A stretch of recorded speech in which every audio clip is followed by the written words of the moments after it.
Φίλες και φίλοι, αγαπητοί συναγωνιστές στον αγώνα ενάντια στην επιδρομή του φασίστα δικτάτορα Πούτιν στην Ουκρανία,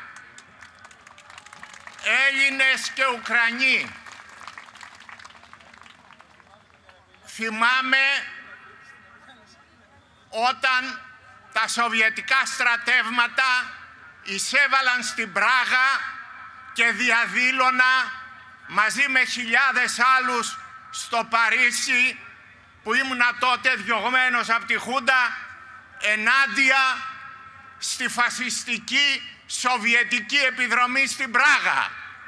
Και πρέπει να θυμόμαστε και την Πράγα και τη Βουδαπέστη, που δεν ακούγονται αυτές τις μέρες.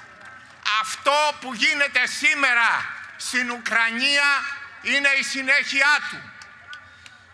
Τα αμέσως επόμενα χρόνια βρέθηκα και ήμουν με τους Έλληνες της Κύπρου που υπέστησαν τη βάρβαρη επιδρομή, κατοχή των τουρκικών στρατευμάτων.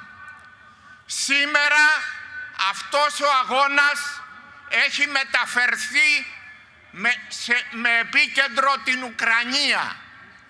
Εκεί ακριβώς το αίμα των Ελλήνων που έπεσαν κάτω από τις βάρβαρους βομβαρδισμούς των αεροπλάνων του Πούτιν ενώθηκε με το αίμα των Ουκρανών αγωνιστών και έγιναν ένα. Το αίμα των Ελλήνων και το αίμα των Ουκρανών ενώθηκαν μέσα σε αυτό τον αγώνα που είναι κοινός για όλη την Ευρώπη, για όλο τον κόσμο. Είναι κοινός και πρέπει να το καταλάβουν όλοι στην Ελλάδα, ιδιαίτερα όλοι εκείνοι που μέσα από ψεύτικες προπαγάνδες αντιπαραθέτουν αυτό που γίνεται στην Ουκρανία με την Κύπρο ή με αυτό που έγινε στη Ιουγκοσλαβία, ότι κάθε φορά το κέντρο πρέπει να είναι εκεί που γίνεται η σύγκρουση. Σήμερα, πολεμώντας για την Ουκρανία και την απελευθέρωσή της από τα στρατεύματα του Πούτιν, που έχει ήδη ιτηθεί, ό,τι και να γίνει ο Πούτιν έχει χάσει, και γι' αυτό βλέπετε όλες αυτές τις ενέργειες τις οποίες κάνει για να γλιτώσει. Σήμερα θέλω να πω δύο λόγια για τους ηρωικούς Ρώσους διαδηλωτές που παλεύουν ενάντια σε μια φασιστική μηχανή.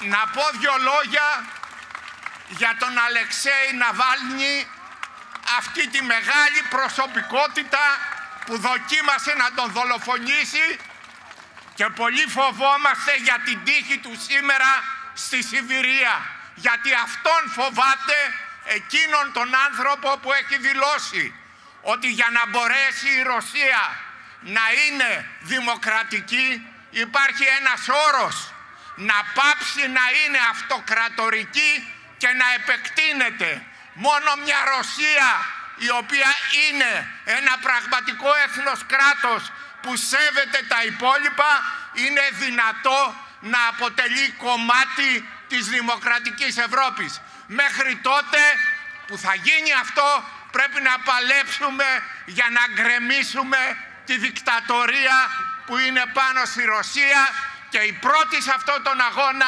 είναι οι Ουκρανοί. Σλάβα Ουκράνια!